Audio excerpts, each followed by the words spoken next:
Welcome to the Late Night with Chalky podcast. Here we go.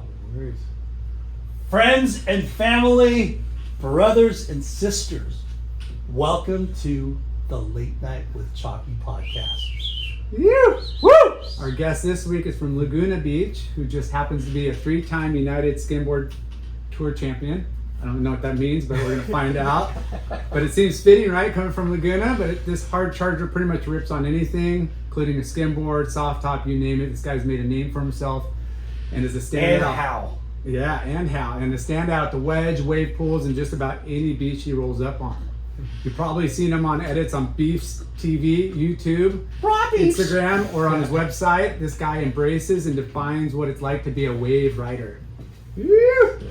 A lover of the ocean who just happens to have an environmental science degree from Berkeley.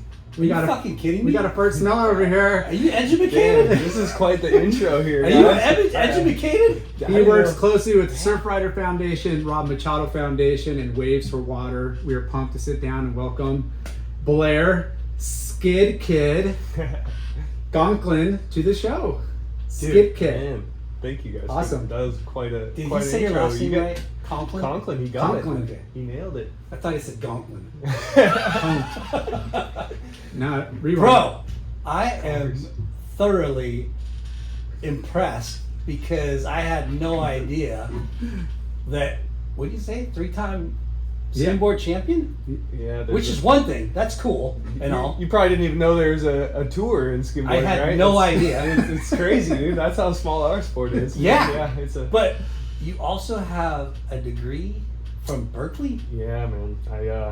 My parents really encouraged me to go to school and had me working pretty hard from high school and through college. So Good for them. yeah, it wasn't all waves and barrels for me. I spent a lot of time in high school grinding and through college too. You never know. I mean, obviously, your passion and your goal in life is to be a professional athlete. To make money. But If we were judging a book by its cover, but to have good on your parents to have a fallback plan or something that could sustain you, because I'm sure they don't want you living in the basement the rest of your life. No, Man, definitely not. And skimboarding, there's never really been there's not too many people that have been successful skimboarders. For sure.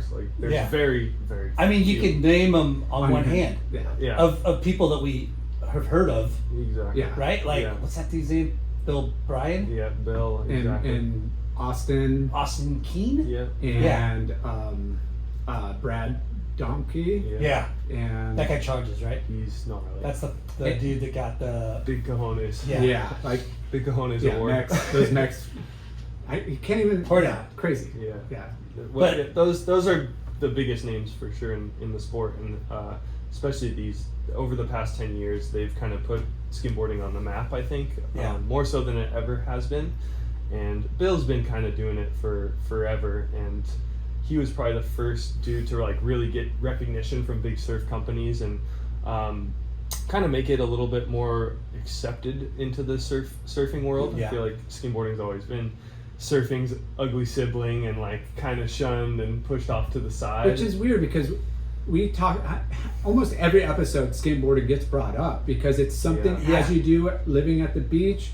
You body surf, you skimboard, you boogie board, and you maybe progress into surfing. But we freaking skimboarded every day in the summer. I skimboarded. Our last guest, Bo Jesse Christopher. Yeah. That's how he found surfing. His nickname was Lizard. He looked like a lizard, and that lizard was skimboarding. Oh, And no way. That's how he found surfing. Doesn't surprise me that there's a lizard skimboard. That's just the type of people our sport attract too. We have some interesting people in skimboarding, and I think it's kind of what it was my first introduction to the ocean. When I was 4 years old, my parents got me a wooden skimboard, and they loved it because I could just slide across the sand at the beach, and I wouldn't risk drowning or anything. Right. It was. I think in a lot of ways it's Very the similar. easiest intro to the ocean. But yeah, that feeling of gliding, like what we love, the rush of surfing and the speed and gliding on a wave, you get that. But like you said, safer environment, but easy to break collarbones and shoulders and hands and wrists. For sure. So earlier, before we started recording, you said you you were born in Marin County. I was, yeah. I was born at Marin County General and spent the first year of my life up in the Bay Area, in Sausalito, I believe. Mm-hmm. Or no, San Anselmo, actually. Don't remember it at all. But It's beautiful. and I've been to San Anselmo Okay, a yeah. couple times. It's pretty bitchin'. No, it's It's like 15 super, minutes away from Mill Valley. Yep, Yep. super nice area now, and was probably at the time. But moved down to South Laguna when I was probably just under a year old, and my step grandfather at the time was the whole reason we moved down here, and he was very successful in kind of developing and a big developer kind of in the area. So we just had the best move ever. Like went from being probably 20 or 30 minutes away from the ocean to a beachfront area. And, Damn. And all because of a family member who wasn't even blood related to me. He just wanted to embrace our family and love my family so much. He invited us to live with him. So a step grandfather. Yep. Okay. It was my dad's stepdad. Your dad's stepdad. Yes. Wow. Okay. Yeah, So yeah. your dad's stepdad. Exactly. Okay. Yeah. Hooked you up. Yeah. Freaking best move of my life. Yeah. Haven't left since. What if you don't mind me asking, what does your parents do? What did your parents do? So my dad, he is super into art and art history. So he's been a dealer in fine art, worked in a fine art gallery in Laguna Beach, and Wow. he now has his own fine art website and kind of just Rad. has a collection and sells mid-century furniture along with a lot of paintings from artists in Laguna and elsewhere. So that's his passion. Art and art history is what he's obsessed with. I definitely took a different route, Yeah. and I think maybe heard a little bit too much about art as a kid, and I found the ocean to be my calling, and skimboarding to be my passion. So yeah, I took a much different route than him, but he was always Did he like the ocean? Yeah, or he does he surf or? Yep, he surfs a Sick. little bit, and he has two brothers that were also great watermen. One of his middle brother was probably the best out of all three brothers at skimboarding, surfing, and everything. So that was kind of my intro to skimboarding, was through my dad's side of the family, and Wow. and they're kind of they grew up close to Laguna, and from their childhood. Went to Laguna Beach High School. They were in Laguna Beach High School in the 70s during all the chaos. So they always had a strong connection to Laguna and kind of the skimboarding community there, and they're the sole reason I got into the sport, probably. Yeah, that's cool. Yeah. What Yeah. kind of surfing was your dad into? He definitely was not a skimboarder. I think he had some pretty, he got into it a little later in life, probably 16 or so, and took some spills, and I think he just decided that it wasn't for him. But his Yeah. younger brothers started a little younger, and maybe it came a little easier to them. I think skimboarding at a younger age is a little easier on the body, or Yeah. just getting into that sport at a younger age is probably very beneficial. I think when you're doing stuff like that, or skateboarding, or any of those like hard sports, it's all about how you fall. And when you Yeah. start young, you kind of bounce back. You're kind of like a little bit more Yeah, nimble and loose and Sure. stuff. I think Yeah. as you get older, you don't have that sensitivity. learning to fall right Is- makes stuff easier to learn. Without a doubt. Yeah, And skateboarding, skimboarding. For sure. And I feel like Bikes. the younger you kind of start that process, it's just natural, you Yeah. know, versus like Did your dad longboard or shortboard or? I think he did a mixture of both. He has a couple old school longboards, like a Becker that he's held on to, and some interesting boards in our house still. But I think he kind of hung up the surfboards. Probably when he had me, I think he kind of stopped surfing quite a bit. So you have any siblings? So he has you to blame. yeah, maybe so. Yeah. When they moved to Marin, I'm sure he surfed a lot less. I don't think wetsuits were that good back in the day either. Heck no. So, I do have a sibling. I have a younger sister, Okay. and she's living in Oahu and working at a working at a hospital that treats cancer patients. So Wow. yeah, Sounds like she went to school. Yep, yeah, she took a much different route than I did, and went to UC Davis and studied environmental toxicology, which is kind of similar to what I studied. I studied environmental science at Berkeley, but now she's kind of studying to become a physician's assistant, and she's a smart one, that girl. She's a hard working gal for sure. That's awesome. Did your parents go to school or? So my mom and dad, I believe my mom went to like University of Washington or something like that, and my dad went to school in San Francisco that I'm forgetting about and studied art. I think he might have gone to like University of San Francisco and studied art history or something like that. Yeah. But those two things that you said you dabbled and dealt with are fucking super interesting to me. Oh. Mid-century modern furniture and freaking art. Yeah. Those are two really cool.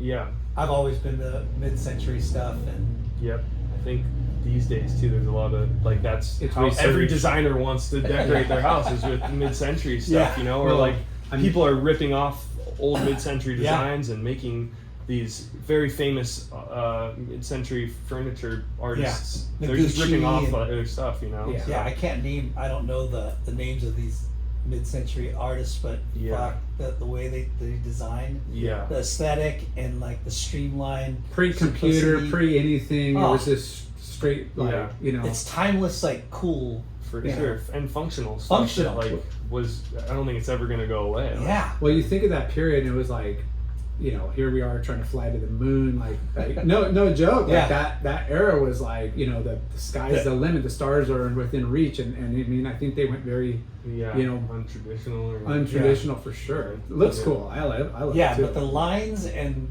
the aesthetic of what they designed was so bitchin', Yeah. and the architecture to go along with it. Like, Yeah, you This- could talk with my dad for probably 2 hours about that stuff. He'd just go on a full rant, and he loves it so much, man. It's really cool. that's bring, right. bring back the Jetsons, man. I know, right?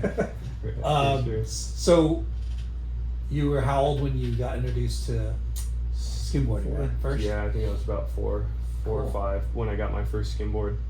Probably from my grandpa, who Victoria? my step-grandpa. I think it was a Victoria, man. I'm pretty sure. Well, my first ever skimboard was actually like hand shaped in a friend's garage, and Okay. like my friend's grandpa made it for me, and then from there I think I went with a Victoria skimboard, Yeah. something that was lightly glassed and had a little bit better rocker than my friend's hand shape in Yeah. the garage. So. But wood. But wood, Yeah, that's with how like I started. resin covered shellac. Oh yeah, Polyurethane, probably. Yeah. Something like just waterproof, like sealant for the Sealant. wood, right? Yeah. And Victoria Skimboards is from Laguna. Yeah, they are. Yeah. They started. Man, I want to say they started in like the 70s or so. Yeah. And skimboarding apparently started in Laguna in the 30s. So it's kind of the birthplace of the sport. And Shut the front door. was I think like some of the earliest writings about skimboarding were for the lifeguards in Laguna. They used these boards, circular boards, as like almost a form of transportation to get from one Tower tower to to tower. the next. Yeah, and like That from was Main epic. Beach, and, Yeah. and like they'd have these circular discs and they Screw spin running. it. Watch this. Yeah, exactly. So they just like kind of glide down the beach on How the funny. flat thin layer of water. Yeah. And I find the evolution of skimboarding pretty interesting because I recently started going to Brazil and skimboarding in a beach there called Sinunga that is just it's the best right wedge for skimboarding probably in the world. And the locals there started skimboarding probably without even knowing what skimboarding was. Like just because the beach was good for it, they made these boards that were meant for the shore break there, so they designed the same style boards that the Laguna Beach lifeguards were riding. They had a circular disc that they freaking spin and throw, and they were doing it completely separately from the Laguna Beach people. Had no videos, no internet back then. Like they just developed the same concept, and I kind of think like Hawaiians probably Did the had same thing. the same thing too. Yeah. especially with all their access to wooden boards, and I just got to imagine that there were probably ancient Hawaiians were riding skimboards before anyone was, Yeah. before the Laguna Beach lifeguards, you know. Yeah. So It's interesting you brought up the disc because you don't see those anymore. They're all directional, you know. Yeah. But back when we were young, there was a lot of the Round discs ones. around us. Yeah. You know, That had like obviously- a foam, almost like a foam layer. Yeah, I've seen a those? couple different versions. I remember I that think one more too. Boogie made like skimboards. But I wouldn't yeah. be surprised. But then it, you know, then it went full, you know, like directional was like shapes and, you know, like got super. Yeah. kind of you know. technical and more similar to surfboard construction. I think in the 80s they were kind of rocker. Foam making composites and they were making skimboards very similarly to surfboards. It was like, man, I should have brought one. I have an incredible Victoria skimboard from the 80s, and I'm kind of just starting to collect some boards now. that's cool. But this, it looks exact like the same construction as a surfboard, just maybe a little heavier glass and Yeah. like probably polyurethane. I'm not so sure, but you could probably take a look at it and tell me right away what it's made out of, because you can look through the glass and see the foam. You know? Yeah. So really interesting to see how the sport's evolved over time and how boards are built these days in comparison to just 50 years ago. It's totally different construction and everything. So 4 years old, you get your first Victoria skimboard. Did you have a beach in front of your house, or did you have to trek? It was a very close walk to the beach. So my local spot was Totoaba Beach, which is a spot right in South Laguna, just a mile south of Aliso Beach, which is kind of like the big skimboarding spot in Laguna. And it was Is a it more still? friendly wave. Oh yeah, Aliso's still. Aliso Beach is probably the best skimboarding beach in California, I'd say, other than the Wedge. Yeah. Aliso's the heaviest, like most consistent, expert level skimboarding beach. Well, they got that crazy slope. crazy slope, and you have a river runoff. Yeah. You know. Yeah. Did it get better or worse after they moved the pier? Man, I think that Were you we've been having some issues. Pretty young with, when they moved it? Yeah, Yeah. I was actually one of the last people on that pier before they caution taped it off and tore it down. So I think they tore it down in '97, maybe. Yeah. And my parents were walking me in a stroller on the Aliso Pier. So I think that back then that pier held more sand on the beach. Yeah. And kind of just made it a bigger beach. And nowadays, like right now, I can't skimboard Aliso.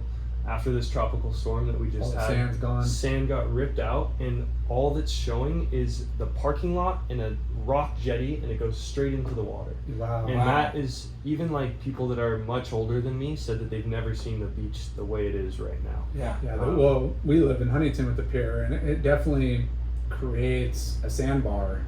All up and around. So it would only be, natural that there was a lot more sand when the pier was there for sure. Yeah. Because it's pretty steep drop off. We've gone out on flat days when just to go like snorkeling and stuff, and it like At Aliso? it drops off like Yeah. pretty That's what significant. makes it so good for skimboarding Yeah. too. Is the geology in South Laguna is pretty interesting, because you have these kind of high coastal mountains. Like there's a peak there that I think is like, I don't know, might be like 1,500 feet, or maybe not that tall, but there's a high coastal peak right above Aliso, and there's that Aliso River that and that crazy canyon, the Aliso Canyon. So there's these steep kind of coastal cliffs, and those coastal cliffs just drop straight off into the ocean too. Yeah. It's like it's almost like in the way kind of similar to Nazare or Mavericks. Like the water, goes from very shallow to very deep really, really quick, and there's like probably a little canyon there from that river, that Aliso Canyon, that's been been just keeping the water. It's deep, super deep. So that's what really I think kind of makes a good skimboarding spot too, is it has to go from pretty shallow to really deep To get very, that crazy very shore quickly break. to get that heavy shore break. What's that spot? El Presidente down in Cabo. Like that beach out in front there gets pretty. Is that pretty nuts. Is that Solmar? Is that? It might be. There might be another hotel there. You know how it used to be where the marina is now? Yeah. Okay. The estuary? Yeah. It's the last hotel that's Yeah. on that stretch before the marina. Okay. Yeah. Are you talking about the new marina or the one that's been New there marina. for the new marina? Yeah. Okay. So if Where you're the river mouth used to be, used to be. yeah, To- San Jose del Cabo. Okay. Yeah. Yep. Yep. I know Lovers Beach is really good on Yeah. on the other side of Yeah. the Yep. And Headland. same thing there, man. Yeah. It goes from, they call it the Land's End for a reason. Like For it goes sure. from that little rocky peninsula to just, I think it's like 1,000 feet deep, like 10 feet off the. It's Yeah, they're so catching crazy. like sailfish and stuff like right right off. right off the beach. Yeah, pretty yeah. much. Yeah, so that is one of the better skimboarding spots in Mexico is Lovers and Solmar Beach, and I think it Solmar. probably has. I mean, it's the heaviest, sketchiest wave of all time, but Yeah. it gets really good for skimboarding, and it's probably because of that drop off. Yeah, I had a couple of photographers that are like big swells and like, yeah, let's go get barrel shots. And I'm like, where? And they're like, Solmar. yeah. Or And I'm Lovers. like, cool. We're gonna break her fucking neck. Yeah. Like, There's been some bodyboarding oh, covers taken down there. No, for it is. sure. It's just, Yeah. I mean, they just bottom out. I mean, beautiful. I mean, if anybody knew back in the day, like half the magazine shots in barrels were just closeouts. Yeah. You know. Yeah. Pretty closeouts. Yeah, pretty closeouts. The lighting. But, Yeah. So did you get good at skimboarding pretty quickly, or? It took me a while to I don't know, get into the wave riding style skimboarding. Yeah. I Because probably, it's not an easy thing to learn. no, Because definitely the not. way you're doing it now is fucking. Well, yeah. It's like- outside of tricks, just running pretty much as fast as you can and jumping and simultaneously jumping on a board Because what you're it's doing tough. is not skimboarding. You know Yeah. what I mean? Like, It's not what you knew skimboarding as, right? Because Yeah. skimboarding, when you say skimboarding to Yeah. the regular person, Mhm. it's the wave washes up, goes away, and then that inch of water on a flat sandbar. on a flat sand beach. Yeah. You run and you jump and you skim. Those Yeah. are the coops. That's Yeah. skimboarding. That's the novice skimboarding. No, for sure, and I think that's even probably what most people know skimboarding as Right, to this right. day. And yeah, I think that with social media and all the ways you can educate people about what skimboarding is now, that is finally changing, and I think a lot more people are actually realizing that skimboarding is wave riding at the Yeah. professional level, and it's Yeah. it's high consequence, high action, right on the sand. So yeah, I think that to that the style of skimboarding that you're talking about is that's kind of where that Skid Kid's name came from. Like the sliding across the sand and throwing the board Yeah. on a thin layer of water. It's people back then called it skidboarding too. They called it that was just the kooky name for it, was the skidboard. Yeah. And what people who had never seen the sport would hear, they couldn't hear skimboarding, so they call it skidboarding. Yeah. They're skidding across the sand and getting skid marks on their getting skidded on the sand. Man, at Huntington in the summer, I mean, pretty much any busy beach in the summer, when you watch these people, and it's how many ankles you see just get taken out Yeah. because Yeah. guys are you're trying to thread the needle between people. I feel like you don't see it as much. Yeah, I do. I think it's still pretty Prevalent? Yeah, it's pretty prevalent for sure. I think there's been a more of it's a different crowd doing it now. People see it on YouTube and they think it's easy to do, and they get a skimboard, and Yeah. they usually get boards that are a lot nicer than wooden boards now too. You Oh, see for people sure. with fiberglass skimboards, and it's their first time ever skimboarding, and they're sliding next to people's ankles and then getting a little close. It's definitely, there's more people that are doing it now than I think ever. Yeah, for sure. So I think that's a good sign, without a doubt. I think we need to innovate our boards a little bit to make them a little more friendly for the average Joe. Yeah, So, there should be a beginner model. Yeah. I think you mentioned the one that had soft. The soft thing, the circular soft board. Yeah. yeah. So, was there guys you were looking up to then? Oh yeah, for sure. And Bill Bryan was probably one of the. I mean, probably he's the GOAT of skimboarding. Yeah. he's the Kelly Slater of skimboarding, and he was the best wave riding skimboarder ever, I think. Yeah. And where would you see him at Aliso or? He was all over South Laguna. He grew up in South Laguna as well.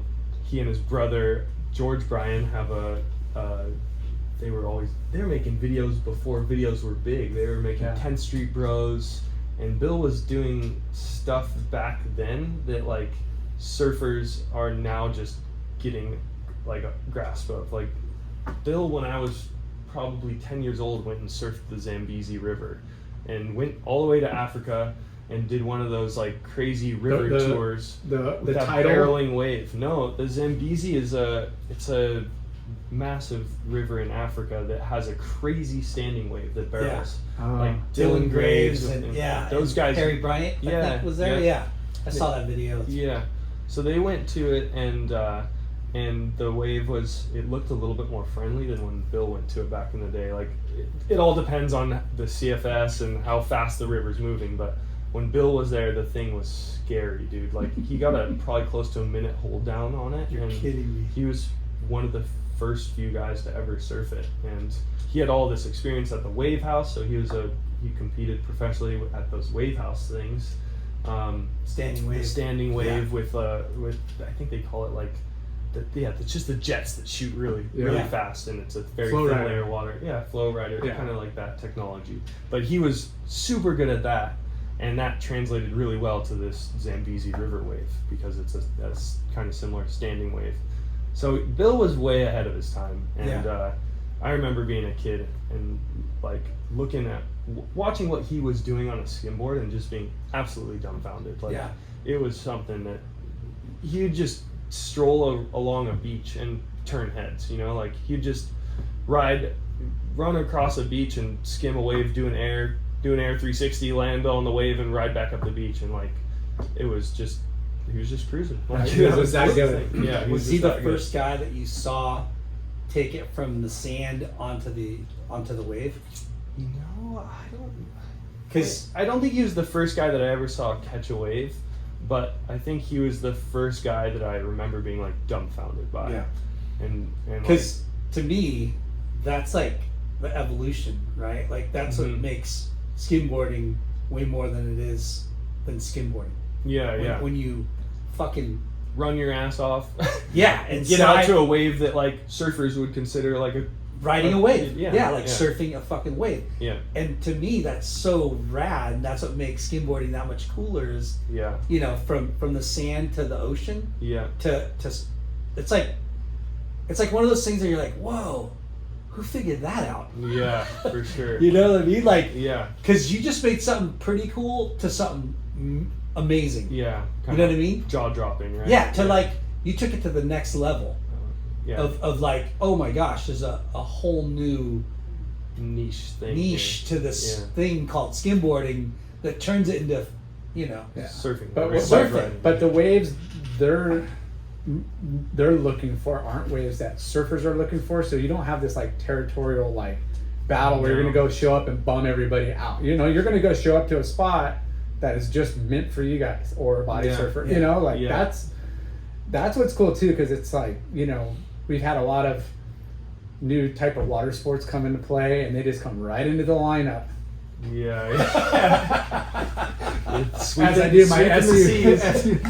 But no, that's a joke. But but no, it's like where, you know, why Laguna is probably, you know, so recognized is because obviously the quality of waves for your, you know, for the sport is much better. I think the waves in South Laguna especially are way better for skimboarding 90% of the year than they are for surfing or anything else. You know, any given day you could go down to a beach in South Laguna and throw a skimboard and catch a wave. You can't really do that on a surfboard on a given day. So and there are some surf breaks that there's overlap between skimboarders, bodyboarders, and surfers. The Wedge being a prime example. Seal Beach on the best days, there's everyone and their grandma out there with, you know, bodyboarders. Right? Yeah. Can you imagine if that place broke like a lot? Gosh. I mean, it's like I can't believe how much the Wedge breaks. Yeah. I don't remember it breaking that much, you know, earlier back in the day. Yeah, I think I think everything is so many more eyes, like you said, like social media and Surfline, and you know, it was kind of used to be a need to know basis, like Newport Point or Seal Beach or some of these other, you know, it was kind of like You just had to know. Yeah. But it Based seems on- like if there's a south swell, Yeah. the wedge is breaking. Oh, 100%. Right? Yeah. Like, yeah. I never really thought of it like as a south swell. Yeah, because when they get waves, you go to the smaller spots, like way down the beach. Yeah. You go opposite of the wedge. Like He's at Blackie's. Yeah. Yeah. Why don't both of you just shut the hell up? No, it's, So how's the progression after that? You got Yeah. your first skimboard, then Yeah, I think so. I got my first skimboard. Shortly after that, I was doing lessons with Bill, and No like way. my parents had signed me up for like some contests and things that Bill was holding. So Bill played a huge part in like my skimboarding career, and was really so he you was had very a encouraging school? of me. Like he had a little skimboarding school. Had a group of 10 kids from South Laguna, probably 15 and under, and would just take them down to the beach and kind of show them the skim spots and just go for a 2-hour session or something, like once or twice a week. So yeah, he played a really big role in me just getting into skimboarding and progressing at a pace that I probably wouldn't have if he wasn't around. So Yeah. and then I had some other great role models to look up to too. There's Paulo Prieto. The Prieto family is a very well-known family in Laguna, and Paulo Prieto, I think, had one of the best styles in skimboarding, and still does. He's skimboarded the wedge, and he's goofy footer and has a very like surf style, very arms low and just very surfy. So I always looked up to him for his style and like who he was as a person. He's a very hardworking dude. Went to college and has a family, 3 boys who are all shredding these days. But just he was a very good person for me to like, have realize that there's something greater than skimboarding, and that there's other things that you should prioritize as well. So yeah, I grew up with a lot of great people to look up to in the sport. Sounds like it. Did you surf? Like when did you like? Man, I didn't get into surfing until I was in high school, and basically I just didn't up. want to do physical education, and Laguna surf Beach High class? School had a surf class, so I just signed up for surf team, so I didn't have You to do didn't the- start surfing until high school? Yeah. And you lived on the ocean? I mean, my parents kind of got me into it, but skimboarding was like always what I wanted to do, So What about skateboarding? skateboarding, I did it a little bit, but I never really got super good at So skateboarding. 9th grade is when you started surfing? Yeah, I mean, I was introduced, did some softboard stuff before then. Like my dad pushed me into some But waves. you never- But you never weren't like, like, hey, the waves are good at like Salt Creek. I'm gonna go surf, or Never. like maybe That wasn't- I'm gonna no. I you're didn't just- surf Salt Creek until I was probably 16 or 17 and was in high school. Wow. And it was a mile down the street from where I live. Yeah. I am so fucking shocked and surprised Yeah. that you didn't start surfing until Yeah. No, it's pretty because the weird. way you surf now, Yeah. because you surf really well. Oh, thank you. I appreciate that. Yeah. I think like that was one of like the biggest accomplishments for me was just like getting respect from surfers, because I came from a skimboarding background. Yeah. And skimboarding never really got that respect, you yeah. know? So it took me a long time to like kind of get to that point where like I could go surf a regular thruster board and like, be respected for my surfing as well. Yeah. So So when did that you was cool. sorry. Yeah. When did you start doing competition? Skimboarding contests, I started those probably when I was like 10 or 12. Yeah. Somewhere around there. With somebody like Beaker Bryan, Yeah. mentoring you. Yep. He would always put on little contests Yeah. for the kids, and he rode for Laguna Surf and Sport, and they always had sick little prizes and, Yeah. and just good little things for the local community to participate in. So yeah, I started skimboarding contests pretty young, and actually had 2 kids that were always in my age division and beat me every single time. It was this kid Sam Stinnett and Teddy Velasquez, and they smoked me for my whole childhood. No way. Yeah, I just always got whooped by them, and it wasn't until I went pro at like 15, and then Wait. like kind of started getting These better. two kids beat you all the time? Oh yeah. How come we've never heard of them? Yeah. You know They're doctors and lawyers now. yeah. Kind of the opposite. Oh, actually, one of them's a fireman, and Nice. he's done some great things in life. But Sam Stinnett is a 4-time world champion skimboarder, and all he's done his whole life is pretty much skimboard, and like that was never really branched into surfing, and was the traditional skim kid. Yeah. So I think that's probably maybe why. Yeah, he hasn't had that much exposure in surfing. But very talented skimboarder, and he's balls to the wall, like charges wedge and charges everywhere. For us and our listeners, because I'm really curious on like what I'm sure and assume like your skimboard contest is set up like a surf contest. You know, brackets and elimination. Mm-hmm. What's like how do they Judging criteria? judge? Yeah, like Yeah. So it is, I think the skimboarding tour has adopted a lot of what the WSL is, and they have similar rules. We have priority rules. It's we do have a lot shorter heats though. Our heat times are like 10 to 12 minutes. So you can get a lot of wave skimboarding in a very short period of time. And in that 10 to 12 minute heat, they take your top 3 waves. You have a panel of 5 judges usually, and these days it's automated. Everyone's typing in the scores on an iPad. So it's pretty similar to the WSL criteria. What a trip. like speed, power, flow, Yeah. size of the wave, Yeah. obviously like Degree of barrel. difficulty. Yeah, like Yeah. you know. Completion of ride's a big Completion. one for us. And you're both sitting on the sand, like alternating turns. Yep.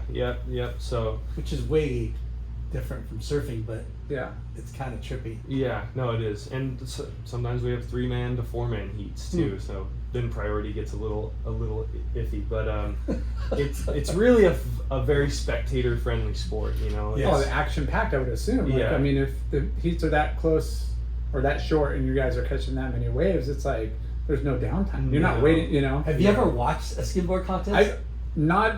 I've never seen one. Yeah. Yeah. Now I'm curious. I've- I'd like to check one out. Yeah. I've seen stuff online, you know, like YouTube stuff where Yeah. it's like they're just doing highlights and stuff, but I've never sat and watched. I've watched you, Yeah. Skid Kid, but Yeah. I've never watched a contest. Yeah. You know, skimboarding contests are super hit or miss too, because unfortunately we don't have a waiting period like the WSL. So the contest organizers pick a weekend, and all they have are those 2 days to run the contest. Yeah. And oftentimes, probably 60 to 70% of the time, the waves are absolute garbage, and the type of skimboarding that you're watching isn't that impressive, or it's not the surfing style Not the potential. skimboarding that I like, you know. Yeah. So it gets more technical. People are doing more skate style tricks out to small waves, hitting a small wave and trying to get back up on the shore. Yeah. That's what 70 to 80% of skimboarding contests. So you got to be are really these days. well-rounded with, like, small kind wave. of tech, you know, like Yeah. tricks, like shove-its and whatever spins, and then you got to be nuts to go for those like giant airs on the Yeah. sand. On Getting the- tubed on a fucking skimboard is pretty impressive too. Oh, Yeah, because Getting That's- tubed and coming out and then like riding back on the sand. yeah, And that's that- the and that's- That best. is so fucking amazing, you Yeah. know? Like It's a when I first saw that, I was like, "Are you fucking kidding me?" Yeah. Like how they're doing insane like laybacks and like hooks underneath the lip and then getting barreled. yeah, Yeah.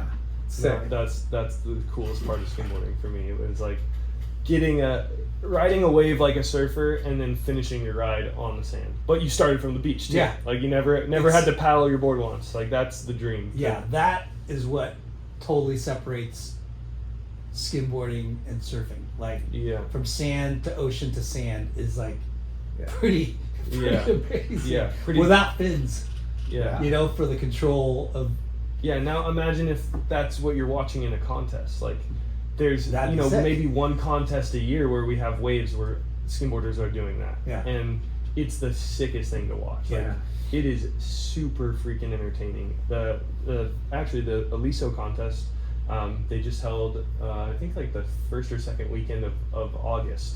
and we had really good waves for it, and we still had a good sand setup and beach, and it was, unfortunately I couldn't participate, but it was the coolest thing to watch. It was the best the waves have been for that contest in probably 5 years. Well, we talk about that all the time, whether, you know, like the WSL changed their format and this and that, or they're going to a different way. If there's waves and you see like high, you know, caliber surfing, or It's all about the waves. It's all about getting those waves and being, you know, fulfilled with like crazy action. You know. Yeah. So going back to you and your early start in competition, you were getting beat. Mm-hmm.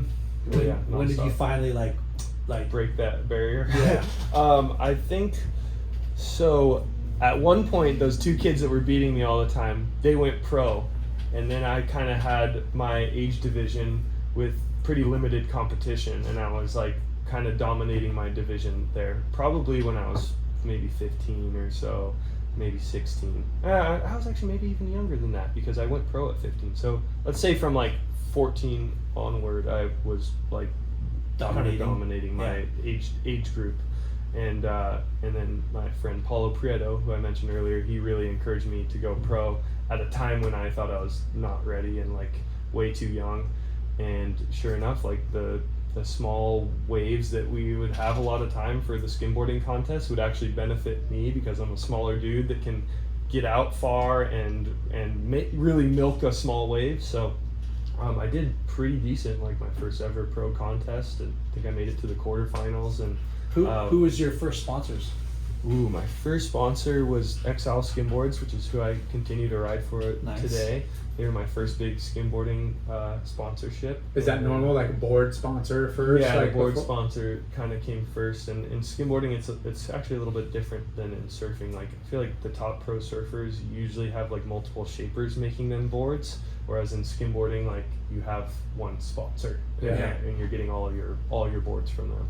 And you have your pro model. Yeah. Yep. And I designed like a kind of fish-shaped skimboard that ended up really, I like designed it accidentally. It was actually a board. There was a board sitting in Exile that one of the owners had basically just traced a Rob Machado board of some sort, like one of his little. He has a bunch of fish shapes, but he just traced a Rob Machado board, shrunk it down, and he shrunk it down. And this thing was fat, wide, and just kind of ugly. Like the nose was way too wide, and I ended up like looking at it. It looked cool. Like, oh, that board looks way different than your normal skimboard. It kind of looks like a surfboard. Did it ride? And I tried it. It rode okay, and then I just made some adjustments to it, and it rode a lot better. Ended up winning like a whole tour on just that fish-shaped skimboard, which is it's definitely like.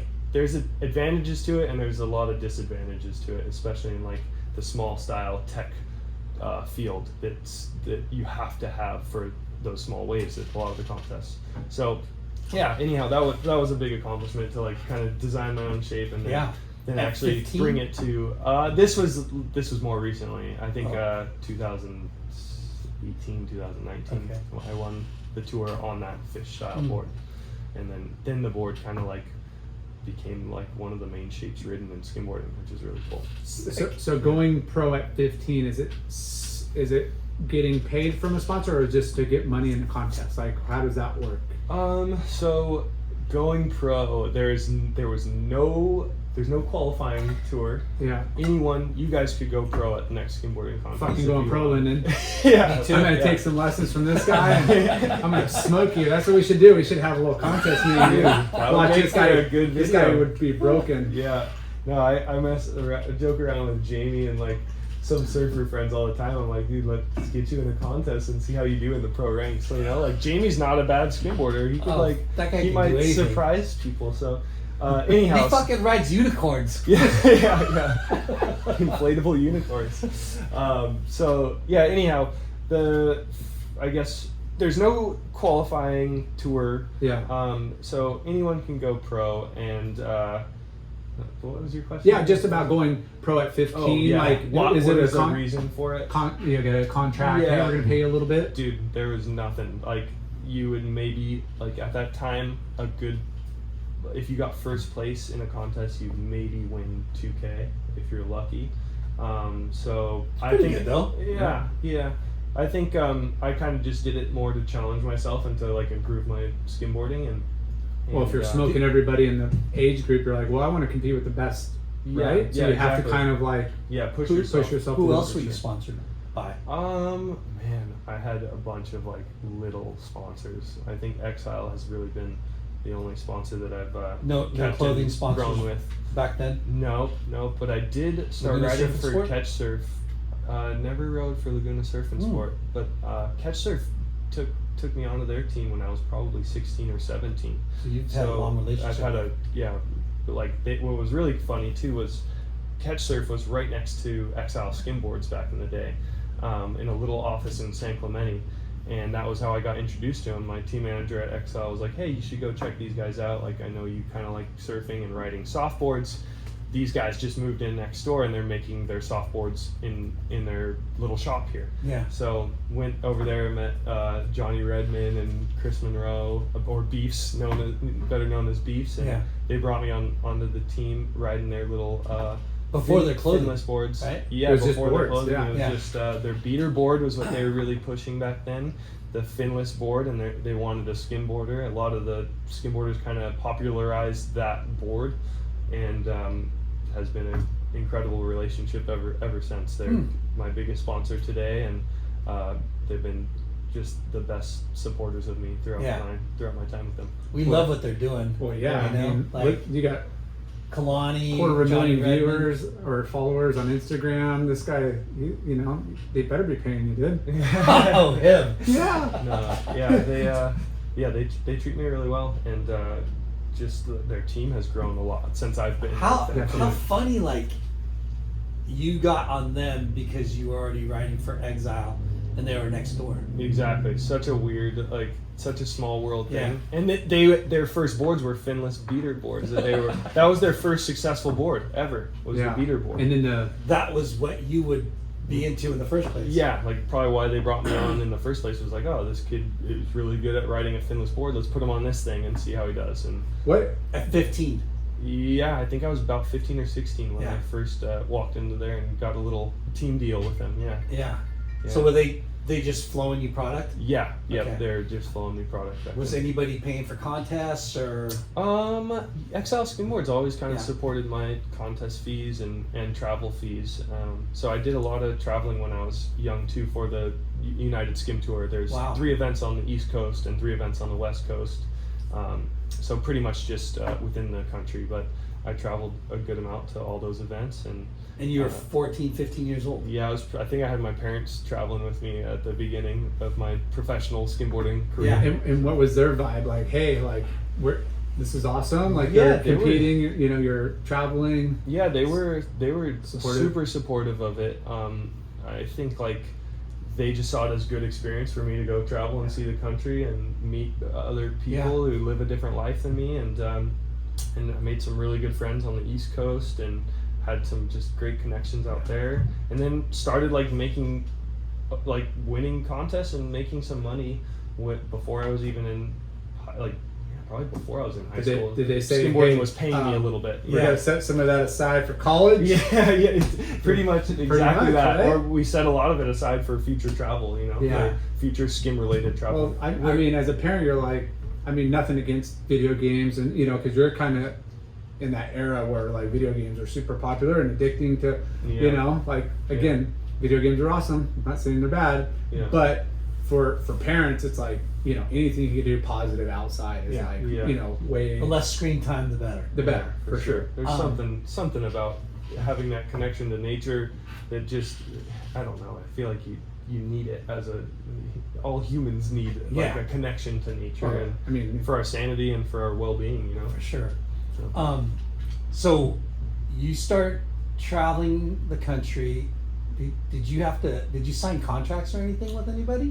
Exile was my first contract ever, and I think like the sickest contract I signed when I was just a pro skimboarder was like contest incentive. So if I placed in the top 10 on the United Skim Tour, I would get a monthly paycheck, and for 16, 17-year-old, I'm like, oh, this is sick. Like, Yeah. I want to get into the top 10, and I want to start making some money here. Yeah, your buddies are making freaking flipping burgers or folding T-shirts at one, so not making Yeah. much. Exactly. Yeah. So, no, I was like, I had a little monthly income when I was probably 17 or so, and I think I maybe ranked like 4th or 5th at that age, and yeah, I was stoked. I was Yeah. saving money, and So how many contests were there total a year? there were anywhere between 6 to 8 contests a year. So usually it would be 3 on the West Coast, 3 on the East Coast, and then sometimes they do an international event.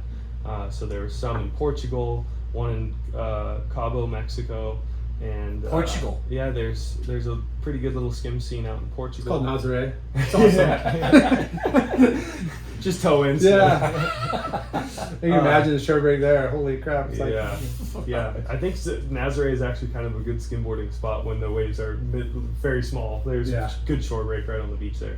But that's not where the contest was when we go to Portugal. It was a part of like this big ocean festival that they do there called the Ocean Spirit, and they have surfing, like kayak surfing, all these bodyboarding, and skimboarding was one of them too. So what part of Portugal? it was in Santa Cruz, which is like right next to Ericeira. Yeah. I think it literally borders the surf capital of Portugal, Yeah. Ericeira. Yeah. So yeah, I got quite a bit of travel experience at a pretty young age, and It's funny, most surfers we talk to, we say, what was your first surf trip? For you, it's what was your first skim trip? yeah. The first skim trip, that's very true. Yeah. My first ever skim trip, man. Where did I go? I remember my parents being very worried about me going to Cabo for my first ever, like being 15 years old, and you're going to kind of a party destination. Yeah. And, that was one that they made sure they were They attending. got a killer. They got a killer contest during spring break. Yeah, exactly. So I think my first skim trip We'll be up was there probably giggling marlin. What was it? What is some? Yeah. Mango Deck or Cabo something. Wabo, Yeah, Cabo Wabo. Squid Row. Whoa. He knows all of that. This guy's been This out there. this guy's times. toured down there a few times. I'm sure. You know. Is that your first surf trip or Yeah. what? Probably. Yeah. Straight to zippers. Yeah. Straight to zippers. Straight to Squid Row. Yeah. Cabo's awesome. Yeah, it is. It kind of has it all. But about it. at that 2 age, hours? 2 hour airplane? Dude. Yeah. but at 15, 17, I mean, you need a chaperone regardless, you For know? sure. So it's Yeah. like, yeah, I'm sure you're in good hands. No, and I was very lucky to have my parents supporting me and like just encouraging me to keep skimboarding. Like, Yeah. I don't think that's. What an unconventional way of like learning about making money, Yeah. for one, For sure. but then also traveling and experiencing Yeah. the country and the world. Yeah, one of the best education opportunities I think I've had is being Yeah. able to travel outside of California and outside of the U.S. So, really an awesome way to get cultured and just get some eye-opening opportunities or having some eye-opening experiences in traveling. Did you have like family trips where dad's like, hey, we're gonna go on this like surf trip? No, I want to go here. There's skim. Was there any like Conflict. conflict of where you guys wanted to go? Yeah, I think that like I said, my dad kind of dropped surfing probably when he had us and just didn't do it as much. So it wasn't really like what we did as a family. Like we would go to Zion National Park or like that. Those were kind of our family trips. We'd go to Death Valley. Like my dad would take me away from the ocean when we went on family Go to trips. Joshua Tree. They got Exactly. Probably went there with him too. But I think at a certain age, like you start wanting to go on your own trips, and that's everywhere I wanted to travel, is places that were good for skimboarding or had a good scene for our sport. So I got to go to a lot of crazy places for skimboarding. I've been to Taiwan, Taiwan, Sri too? Lanka, Sri Lanka? Angola. Angola? Africa. Yeah, I've traveled quite extensively Wow. just for skimboarding. And were you going there for like to showcase like on the tour? Angola Like was that, yeah. So there was kind of like a high up person in the government there who wanted to Promote tourism and people. Promote kind of just get skimboarding introduced to their country too. Like we brought in a bunch of skimboards and left them with the locals, and I think it was just a way for kids to have something fun to do and keep them out of trouble. Hey, how fucking easy would it be to travel with a fucking quiver of skimboards yeah. or surfboards? Like no fins. Your bags, you got 10. It's like this big. Yeah, you could have 10 skimboards and probably a 1.5 foot thick surfboard bag. Epic. Yeah. Every time I go on a surf trip, I pretty much travel with a surfboard bag. It's probably 6'2", and I have 3 boards in it. Yeah. And that's my go-to. Like, I remember going to Waco on my first ever reef trip with like Mason Ho, and it was just me and Mason. We had like the whole pool to ourselves, and I roll up You with and Mason. Yeah, it was the Oh my sickest God. trip of my life. It was What? Yeah. The whole pool all day? We had several sessions in the pool, kind of when it was pretty new too. So it was like Dang. it was a big deal for me back. Lynn's then. never been there. How rad is that place? Oh man, dude, I dig it. Dig So, all right, I didn't want to jump forward to you in the way you like surf wave pools. Yeah, whoa. Let's just Should we- get back. Should we not go there yet? I'm just kidding. Okay. Yeah. No, I like anywhere. Yeah. but okay, we won't jump forward. No, yeah. So here you are, 15, traveling the world, and you said Lars said you were a 3-time world champion. Yeah. That came kind of later though. I think I first won the United Skim Tour when I was probably 19 or so. Okay.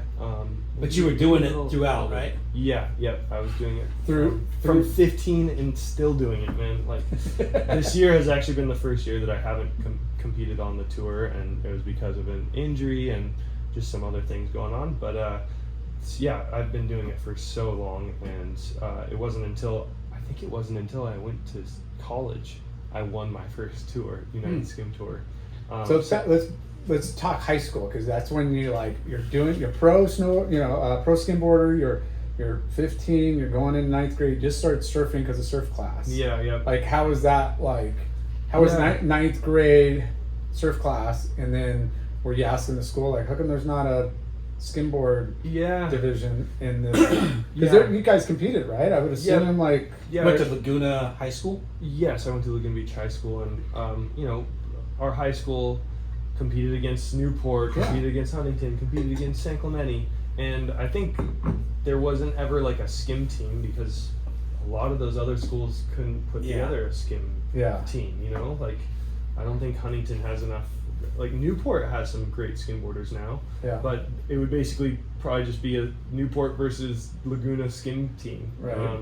So yeah, kind of funny actually that that hasn't really started yet. Right.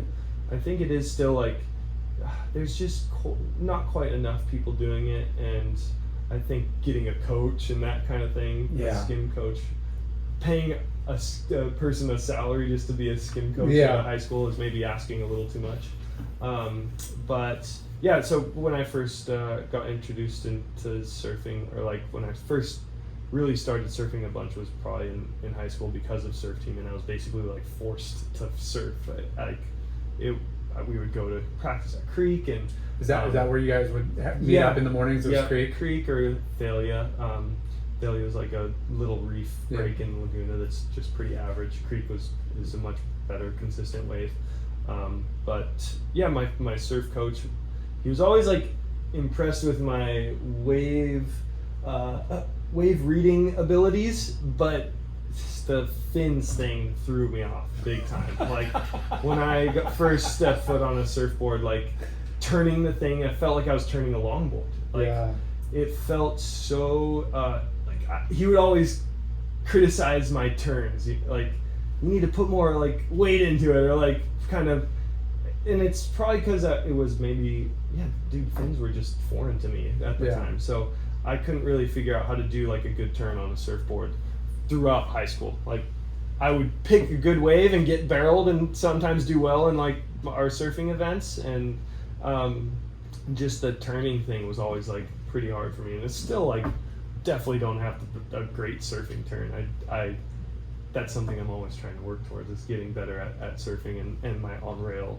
surfing turns. So but that was a great, like, I think my surfing, starting to learn how to surf, actually benefited my skimboarding a lot too. Yeah. And on the wave part of like. yeah, like I got to kind of ride a wave for a lot longer on a surfboard. You know, I was going to trestles here and there, doing a bunch of surfing at creeks. So I'm riding waves for a much longer period of time than what I would normally ride on a skimboard. Skimboarding, you have maybe 5 to 10 second length rides, and on a surfboard, I'm getting this like repetition practice of doing these turns and understanding what a good surf turn it looks like from watching other surfers. So that's when I think I really wanted skimboarding and my skimboarding especially, to be respected by surfers, and that was like something my whole skimboarding career has been based off of. It's like, get the respect from the surfers, hold your own.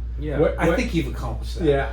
What peers, what peer group in high school, like what surfers that we would know or heard of, like, was I like competing against? just like just like who was the rippers, like the surfers in your like high school years? Yeah, let's see here. You know what I mean? Because if he's on surf team, and I'm just looking at like, here's this pro skimboarder, and again in Laguna, it's really popular. You know. Yeah. I wonder if like, because surfers got the chicks like, oh, I'm a pro skimboarder, you know, I got the, like, did you have a name? Did you have a name? Like, were you popular? Like, no, not in high school. School was school, and this was kind of separate. I think skimboarding wasn't really like I don't know.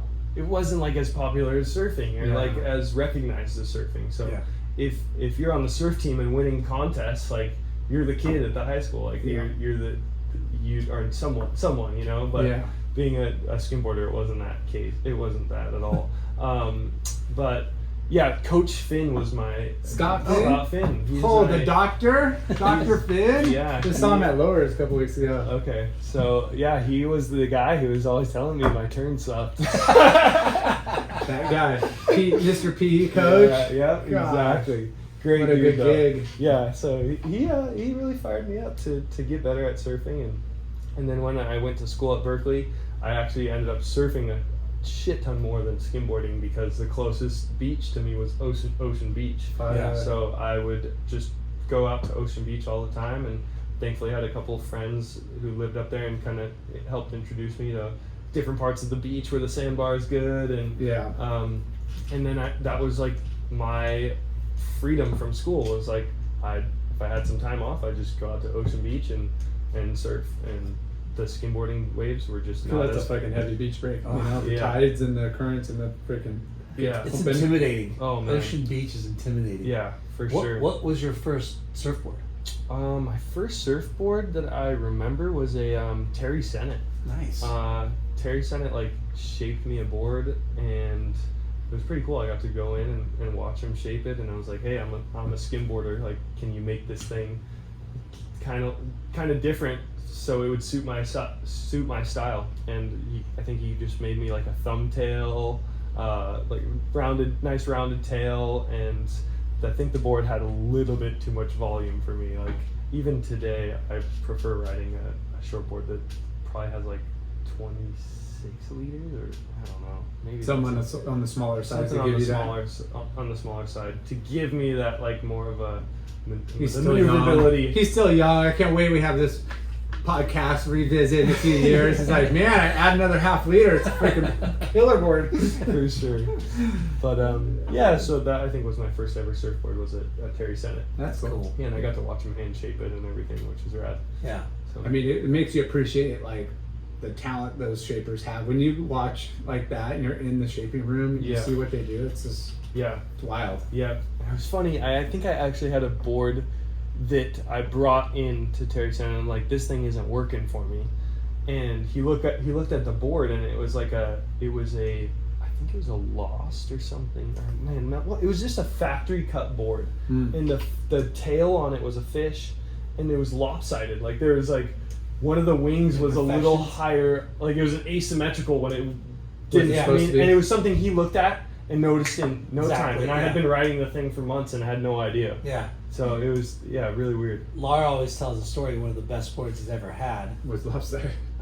Oh, really? That's funny. Yeah, no, a couple of them. One the blank was twisted, like because like if it's not glassed properly in the gas, I don't know how it happens if it's not stored right after it's shaped before it's glass. Yeah. It could kind of twist, and then one was like, it was like off.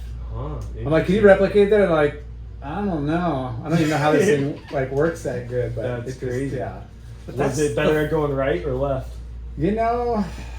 I don't. It was just a magic board. Really? Yeah, Huh. it was like you Crazy. get on it and you could just mind surf it and it just did Yeah. whatever you wanted to do. Huh.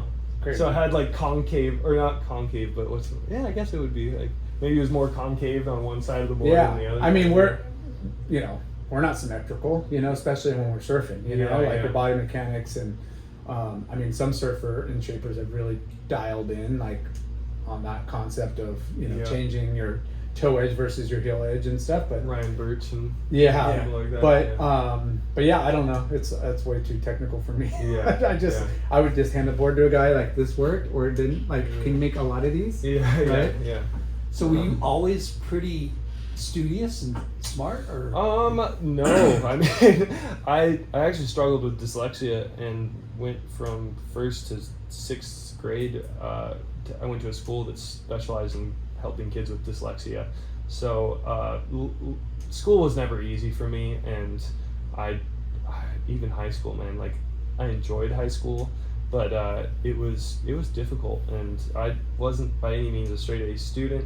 I was definitely encouraged by my parents to do well in school and put in the time, and encouraged by them to go to college, but it wasn't like without them supporting me and getting me through school, like I wouldn't have gone that route. Yeah. Like I probably would have got out of high school and I don't know, become an electrician or something, which is nothing wrong with that, but like Nothing wrong with that at all. I definitely wouldn't have pursued an education because it was not easy for me at all. Because your degree is in what again?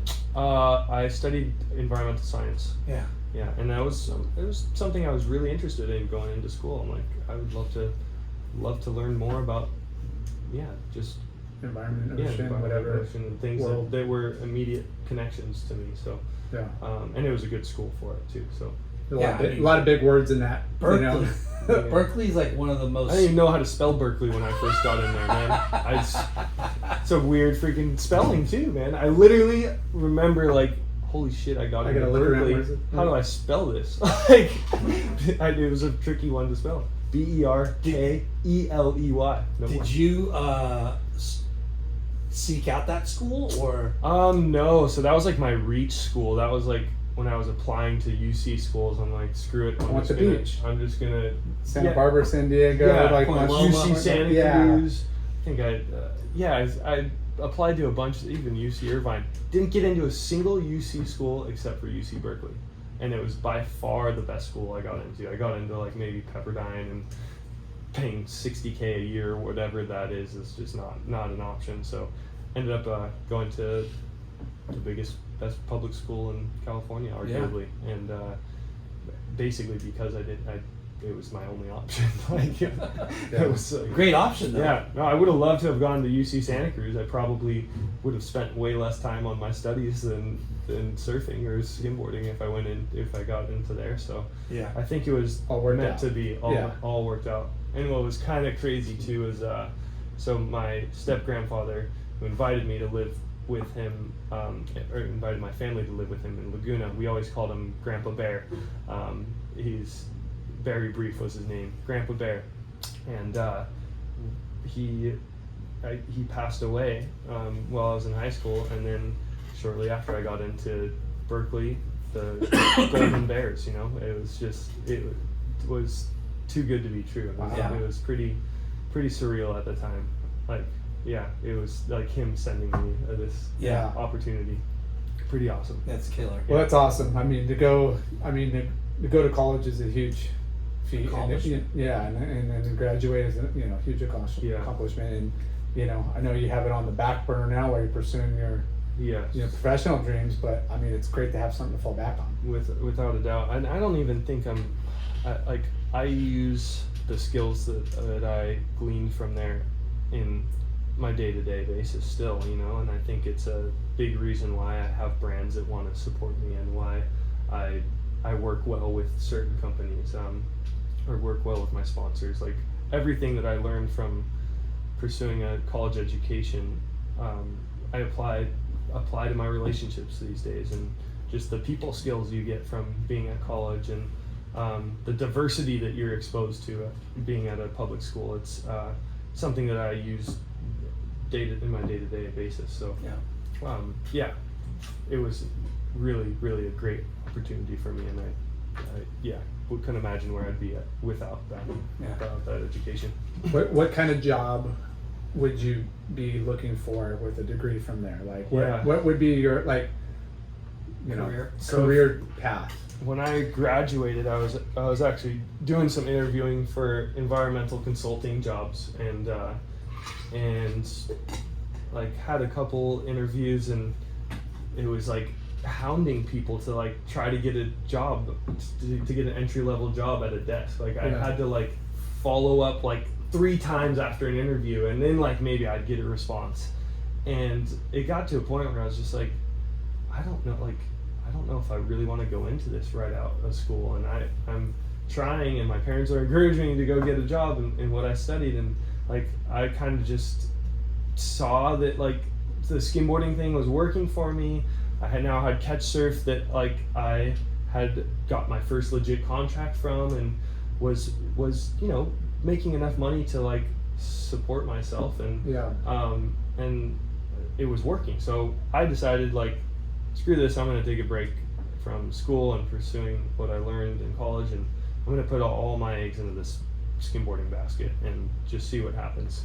And it's not just skimboarding, it was surfing for me too, you know, like that's what I think set me apart from a lot of skimboarders, was that I had this surfing talent as well. And well, I think it's smart because when it's what you're good at both, but you know, in this world of self-marketing and creating a niche, you know, and being an asset to these brands, they got enough rippers, and they got a longboard, they got Jamie, you know, they got, you know, you fit in that mix, but you're your own identity, you know, like, and it's inspiring because it's like, dude, that guy does, you know, I'm sure all the surfers freak out on you, because I mean, I do the same thing with skaters and snowboarders, and like, fuck, how do they do that? Like, that's freaking gnarly, you know? Yeah. And I think when you're close to that, or somebody that is good in another sport, you know, it helps, you know, helps elevate, you know, everybody. Yeah, without a doubt. And I think companies these days too are like, they're looking to not just have all tour surfing guys on their team. Like, a lot of companies want they want the lifestyle aspect, they want the diversity, they want the beach lifestyle. And what does the beach look like to people these days? It's skimboarding, it's bodyboarding, it's a little mixture of everything, right? Yeah, I mean, marketing is staying relevant, right? And being relevant, and brands need to, you know, like you said, you got to be diversified, and not just like color skin or anything, but just like disciplines of what you're riding. You know, skimboarding, surfing, snowboarding, skateboarding, whatever. But going back to you and winning your first title, you were like 18, you said? Yeah, it's somewhere around there, maybe 19. Yeah, I was in college, I remember that. So 19 or 20 probably. And I just remember being like so hungry because I was sitting at a desk and so far away from the ocean most days. When my summer came around and I didn't have any school, I was like at the beach every day, skimboarding my heart out, and I really wanted to like win the tour. Like that was one of my goals for sure throughout my college career. And now, were you winning sporadically, like contests? Yeah. I mean, yes, I would always do okay on the tour, and a lot of the times I would get second to that same kid who would beat me in the 12 to 14 division, the Sam Stinnett kid. He has 4 titles to his name, and a lot of those I was right behind him, nipping at his heels. So I think Because you've my been doing time it to like sh- 4 or 5 years already. Yeah. Oh yeah. I've Yeah. been doing it for quite some time. So yeah, when I finally got when I finally won the tour, it was a big accomplishment for me. And Now the tour, it's like 10 events. You said, right? it's anywhere from 6 to 8 events. 6 to 8 and events. there's changes every year. And It's whoever all over the wins place. the most with the most points. Yeah, it's like surfing. So Yeah. it's a accumulation of how you rank at each of the events. Yep. It's a your Did you po- win points it total. before the end, or did you win it at the end? At the last event? I think That's a good question. I think I won Damn, it that's a good at question. the last event. I think the first 2 times, or actually might have been 3 times. It all came down to the last event usually. How much Yeah. fucking satisfaction is that? Yeah, dude, it was insane. The first time I won the tour, here comes these characters again. Paulo Prieto and Bill Bryan cheered me up the beach after winning. You know, like Two of your idols. 2 of my idols growing Yeah. up were there. Did you cry? I was emotional. For Were they sure. in the events? They were in events, yeah. Yeah. So I was competing against and Bill still competes. It's freaking incredible. Where was the last event held?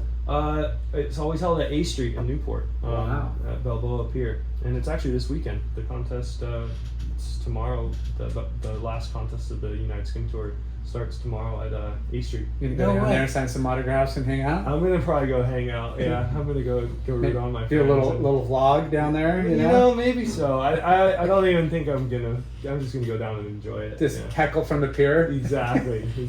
I'm not in the event. Call that an alley-oop? Yeah, exactly. That's the plan. So yeah, that'll be pretty fun. But yeah, and then I think I kind of went on like a little bit of a. I think I won it 3 years in a row after that first one, and I was just Done. at the peak of my career and like really just was putting everything into it. You know, that's what I wanted to do. So yeah, now I've skimboarding and competing in skimboarding. I think it's been very tough to be in doing this tour for 10 years. Or wait, how long have I been doing it for? I mean, 27 started when I was so I've probably been competing on the tour for 10 to 12 years, and the tour itself, like, it's always been very grassroots and very like supported by just the local community wherever it be. You know, there's a little community of skimboarders in Newport Beach. That's who holds the A Street event. There's some small communities on the East Coast that hold theirs, and it just, the sport has never really grown competitively throughout this 12 years that I've been a part of it. And I think a lot of it has to do with the generation that's holding the events and the organization itself. It's like kind of their passion project, or like their side project. It's hard to get somebody to run it, take it to the helm, and bring it to the next level. Yeah, because If it it would ain't basically be like a full-time volunteer job to get it off the ground, you know. And all these guys that have helped run the UST all have families and are successful in other things, and rightfully so. They spend their time on other things. Yeah. So I think right now it's really tough to see our sport kind of stagnating when there's more eyes on it than ever. There's more people doing it than ever, but the tour is like still the same. Yeah. I think it takes like a big sponsor like a Red Bull or somebody that Yeah. like, you know, to Yeah. kind of infuse like money into a tour and get some, you know, eyes and, Yeah. you know, promotion behind it. But it is what it is. I mean, it's like you said, I mean, most of these sports, you're in it because of the love, not Yeah. because of, the money, Exactly. but it Yeah. does help. No, it definitely does. And I mean, It's Yeah. tough to, get behind something like that. Like, it's taken a long time for skateboarding, surfing, snowboarding, all these different disciplines of board riding, right? And they have gotten way past like what skimboarding. yeah, It's where such stuck a- right now. Yeah. Skimboarding is such a different.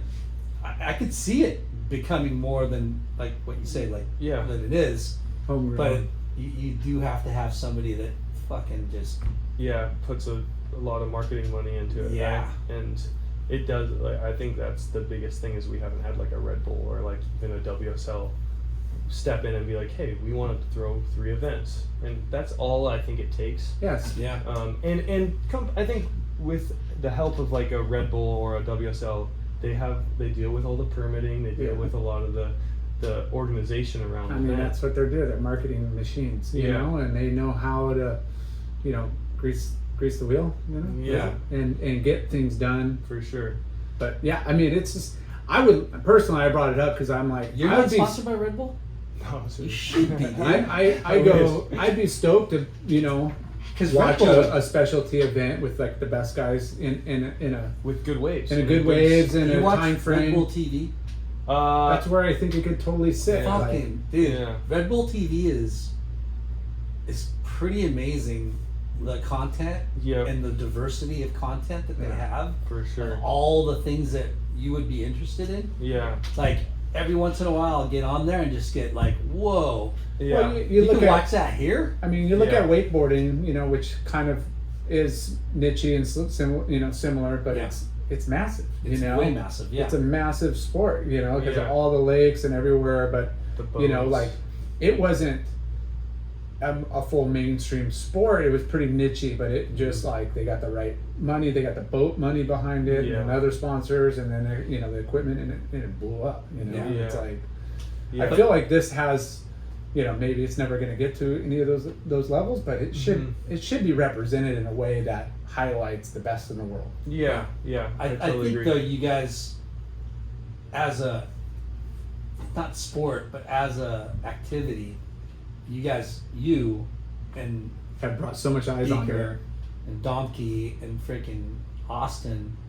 I Yeah. mean, there's way more. Yeah, People way Like, more knowing knowledge about of it. what you guys are doing. Yeah, if you Yeah. added up all of your guys' like fan followers, it's like in the millions. You Yeah. know, like Yeah. between all like that crew, that's a lot of eyes on the sport. Yeah. And that's again the world we live in with the social media. Yeah, like, and what a company like Red Bull should be looking for too, right? Like, Yeah. they're looking for media that performs well, you know, and Yeah.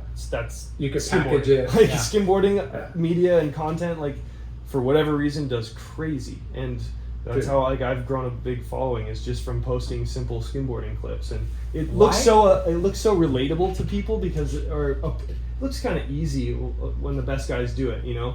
And you're starting from the beach. You never have to touch the water. You never have to come across a shark.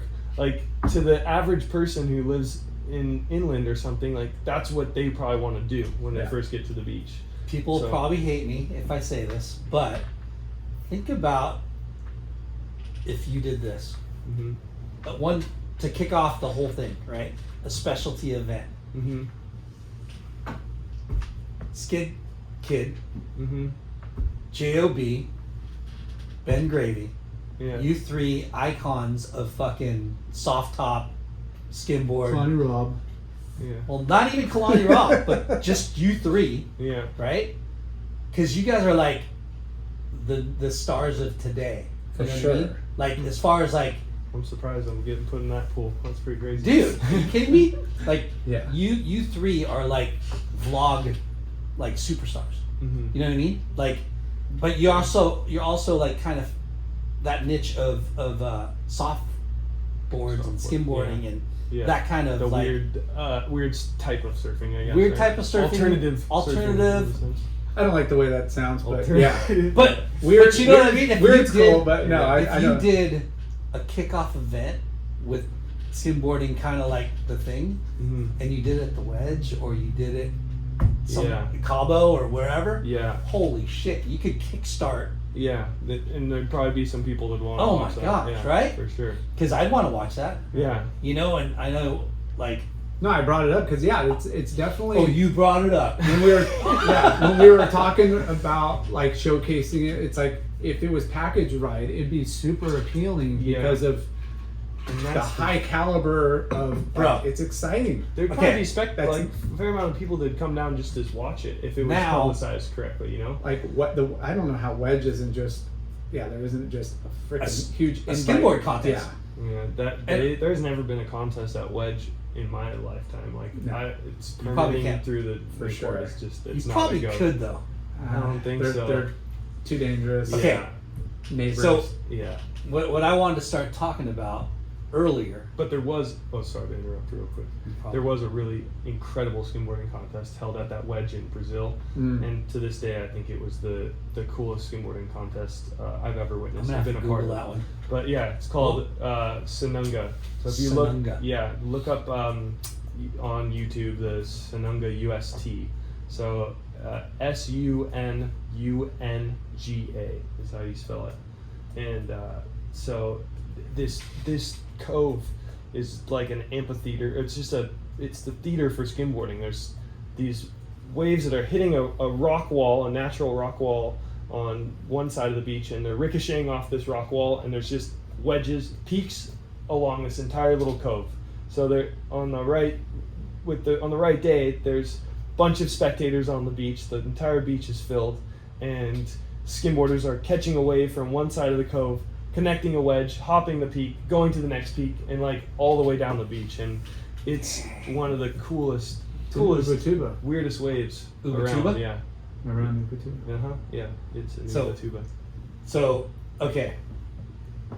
I think the very first time that I came across Blair Conklin was on YouTube, Adeliso. Probably from Beefs TV. It might have been I Beefs. guess, yeah. It might have been, it could have been Beefs. Yeah. But you guys are like, you're skimboarding into the wave. The waves are firing. Our friend, who's a rep, what's his name? William. He's from Laguna. Okay. He used to be the Vulcan rep. Now he's the Vans rep. Mm. Minnie. Minnie. Oh, You know Minnie? Minnie? Yeah. Yeah. Minnie I was don't even know surfing. his real name. I just know It's him. William. William. Right? Yeah. But he's Minnie. he's in the background, pulling into these barrels. It's like overhead. Yeah. And you guys are like winching in. Oh, okay. And I was like, holy shit, what the fuck is this? Yeah. And you guys are winching in, doing these big old airs, and then getting barreled, coming out, Yeah. riding back on the sand. And then, I start following or watching you, Finding other skin. finding other shit. Yeah. And then you're doing the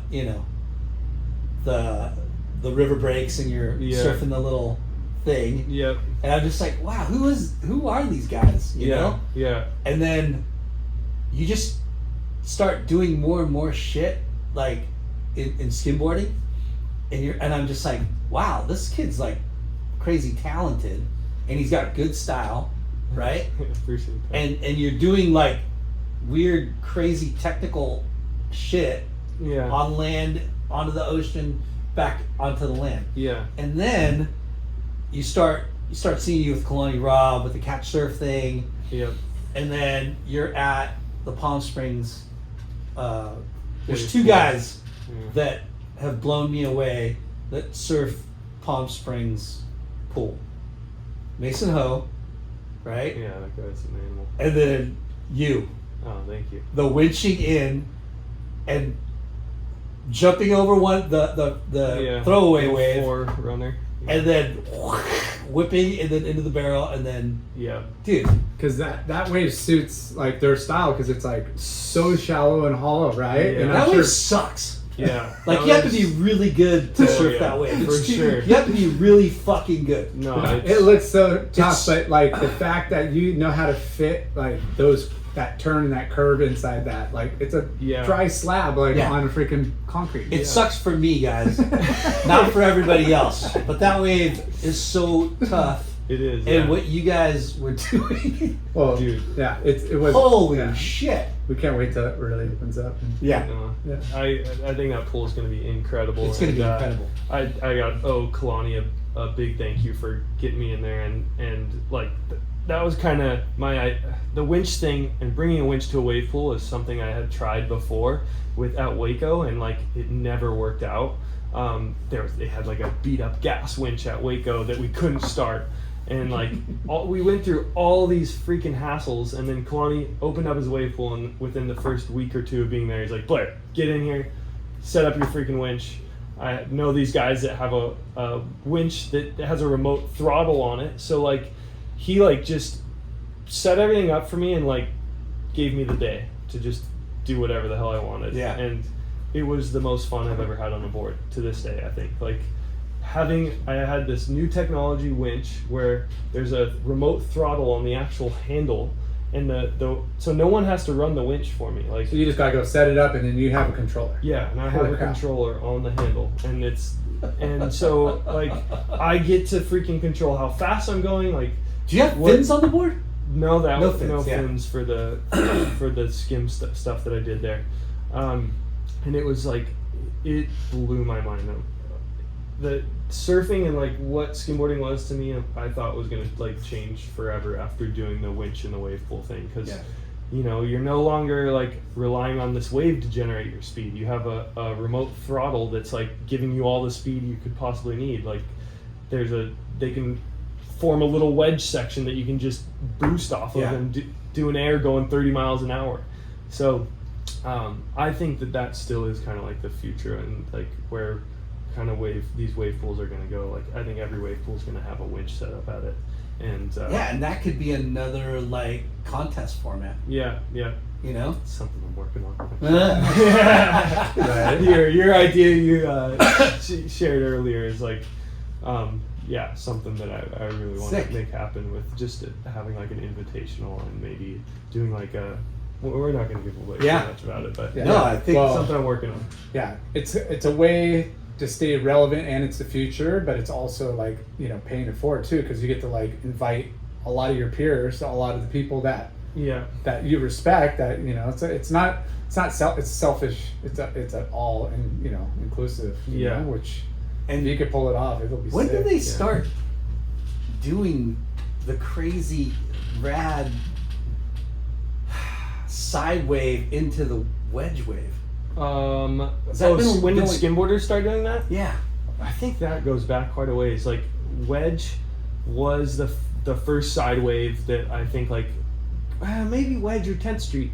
So there's two really good wedges in California. There's Thousand Steps Beach or 10th Street, where Bill Bryan and George grew up skimboarding, and that is like on any given day of the summer, it's really good for skimboarding. So that's probably where people first started skimboarding a wave that refracted off of a rock, and they're catching this little lump of energy Yeah. that's pushing off of a rock, and they're connecting it to the next set wave. So really, it's you're taking two waves and you're going from one to the next. But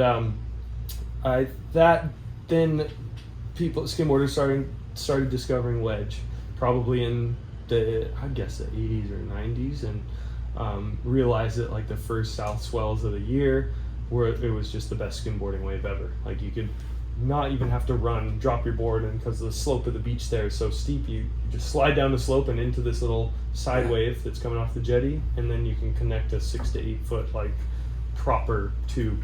Yeah. So I think that was kind of when people really started popularizing the skimboarding a side wave thing. Yeah, when I watch you guys do that, it's just like, holy shit, that looks insane. Yeah, it's a lot. It looks of so fun, but like, you gotta be yeah. Well, gotta be charging. regardless of what you're Yeah. on, or you're just out at the wedge, it's gnarly. You know, Yeah. if you're body surfing or boogie boarding or surfing or skimboarding, Yeah, you're it's a wave of consequence for sure, and you're risking your well-being while you're there Yeah. for sure. Especially if you're pulling into closeouts. I still am Backside, very too. cautious about the waves I go on there. Backside, for I sure. think, is gnarlier there. Oh yeah, Yeah. 100%. I'm 100%. watching some sidewinders right now. Oh, yeah. Are you one of your skin what do you skin kids channel? Yeah. Yeah. Skid kids. Skid.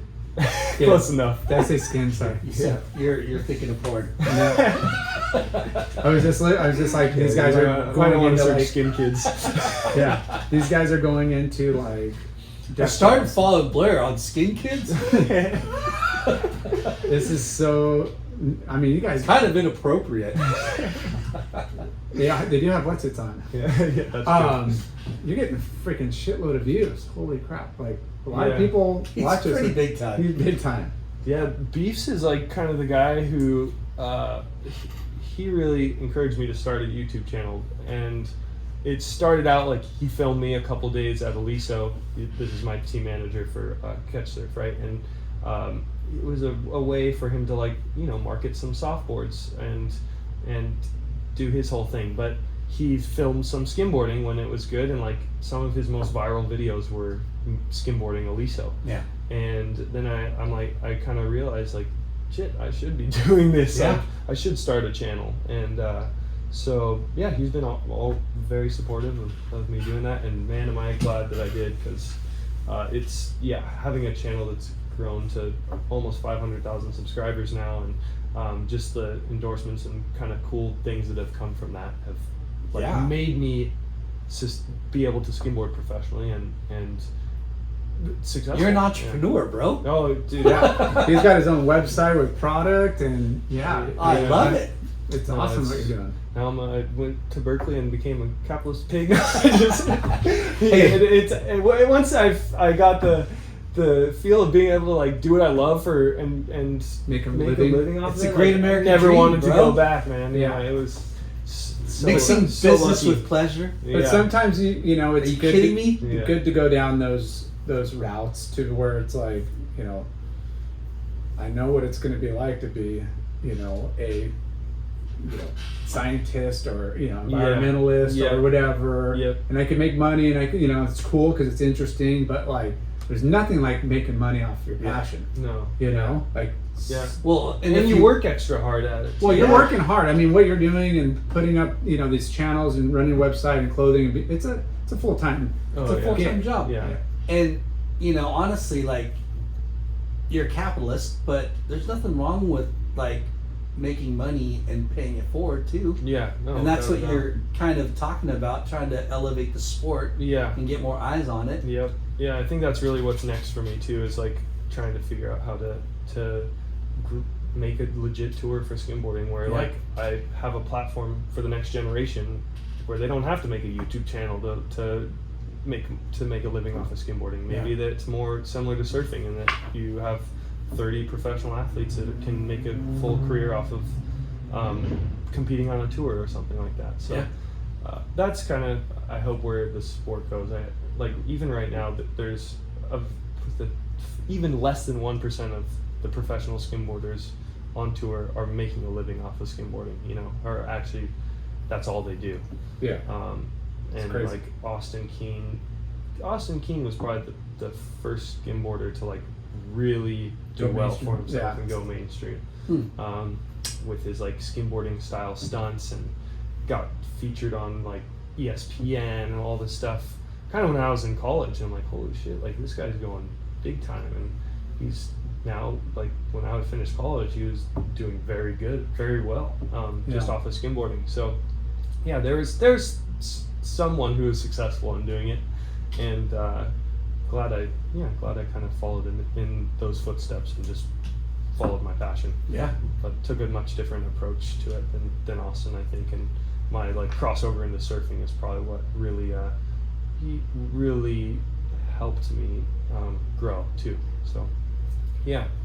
Yeah, I mean the whole YouTube and social media like angle. I mean it's good because you're engaging with, you know, people that are psyched on the sport or psyched on you and what you're about.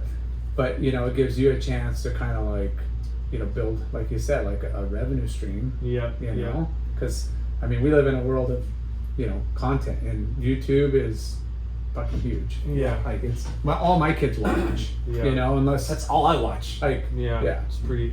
You know, like, Because you you can learn could- everything on YouTube. I mean, we It's pretty learn on incredible. it. Yeah. but get when we were entertained by it. Yeah. yeah, but you know, it comes down to what your interests are, or Yeah. fascinated, or what, you know, like you hear of a name, or you hear of something, or you want to find out a job and how to do it. It's like it's incredible. Yeah. Like the Incredible tool tool. that is out there. You Yeah. know, and again, it's all about, you know, like talked about video games. It's all about, you know, managing your time, and you Yeah. know, it could be a curse or a blessing on how you use it. You For know? sure. Yeah. Yeah. It's So- pretty wild to like just rely on social media basically for my entire living, and like that's my main income almost. Yeah. is the revenue that I generate off of that. And like off the get-go, the best performing videos that I had were how-to skimboarding videos, and that was something that like I never intended those videos to do well, but really goes to show you that when you're sharing valuable information for other people, Yeah. that's what people gravitate towards. And when you're just creating something for people that like is gonna help them learn or help other people in some way, that's what does best. Like you could have videos that's with the the coolest beers thing. and the party and have fun or whatever, you know, Yeah. the beach life, but to be well rounded and you Yeah. know, appeal to a bigger audience. Yeah. Like Lyndon was watching those, learning how to, you know. Yeah. Still watches Always. us how to surf. Always. Yes. But yeah, I mean we we just know the power of YouTube just because we use it, but then I look at what the kids, and that's all they watch. Yeah. You know, Yeah. it's crazy. It's pretty So- pretty interesting too how much YouTube has changed just within the 4 years that I've been on it. You know, it started out as like this long format video platform where everyone's posting videos 10 minutes or more to informational videos or entertainment videos, and now like the entertainment is coming or what everyone's watching are these short format videos. TikTok, basically TikTok changed the whole game with their short format videos, and Yeah. everyone started gravitating towards their platform, and then Instagram and YouTube are now trying to keep up with them, and now YouTube has shorts, and they're really pushing shorts on all their creators. Like they want people to be posting these short format videos, and I'm sure like your guys' kids are probably watching shorts now, Yeah. and that's just like a much more quick and to the point, attention grabbing form of entertainment that everyone's watching these Well, if days. they could appeal to that audience for the quick clickbait, like quick stuff, but Mhm. if your page has the how-tos, and it has long format, and it has like Yeah, I think mixture of everything a mixture of Yeah. everything will go. is what does well. Well- Yeah, for sure. Yeah, and that's Like I really- don't have TikTok. I don't know. I know a lot of people use it, and it's just yeah, very quick and kind of just mindless sometimes. mindless. Yeah. Yeah, but I think you're right. Having like a diverse YouTube channel in a sense where you're posting a little bit of everything, Yeah. travel vlogs, how-tos, these short format videos. That's kind of what's working for people these days. But yeah, it's a grind, man. Just It's a lot of work. trying to keep up with the platforms is hard too. Are you doing all your own like editing and everything, or do you have people helping Yeah, you? so for the long format YouTube stuff, I have a good friend of mine that I pay to do all the edits and filming. So kind of just a one trick pony that does it all, and Nice. And then I've had quite a few different people that I've worked with throughout the history of my channel. So kind of like I'll usually bring on a filmer and editor and have them shoot a bunch of stuff for me, and then it gets to a point where maybe like the channel needs a little refresher, so I'll bring on someone new, and just it's nice to have a new format, new types of edits. Yeah. Keeps the channel interesting.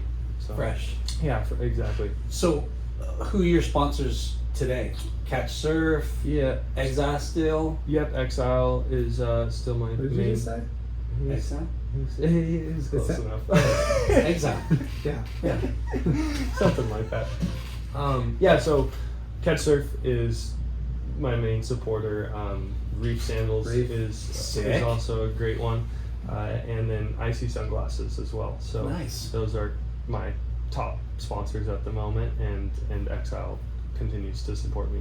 And Awesome. you have multiple pro models, one pro model. How's that work out? Signature product. Signature. Yeah, so I just got my first signature shoe and sandal with Reef, which is really cool. Yeah. What? That just launched like A this shoe month. and a sandal? Yeah, I got a Can you shoe and a skimboard sandal. on them? they're called sliders, dude. No, yeah. So that was really cool. Them like I think. Bro, that's That's fucking. huge. Yeah. It's a milestone. No, for sure. They don't just give a shoe and sandal out to anyone. They, No kidding, dude. They were very, very cool to approach me with that, and I ended up picking some materials that were like the foam is made out of like cane, sugar cane, and like they're more sustainable materials than your average shoe. So, and the shoelaces on one of them is completely made out of ocean-bound plastics. So yeah, just trying to make product that kind of suits my background and is a little bit more sustainable than your average shoe. So that was really fun to design with them. Got to pick my own colors, and I think if I did it again, I would have chose different colors. But I'm As always, pretty stoked. next season. Yeah, hopefully. Is there a name next to time. your capsule or? I think so. Like the shoe has a cool like turquoise blue on it, and they call it Blair Blue, something like that. So, yeah. And then like the website that I have and has like some hoodies and T-shirts on it. Like we call it like the Blaired Out collection.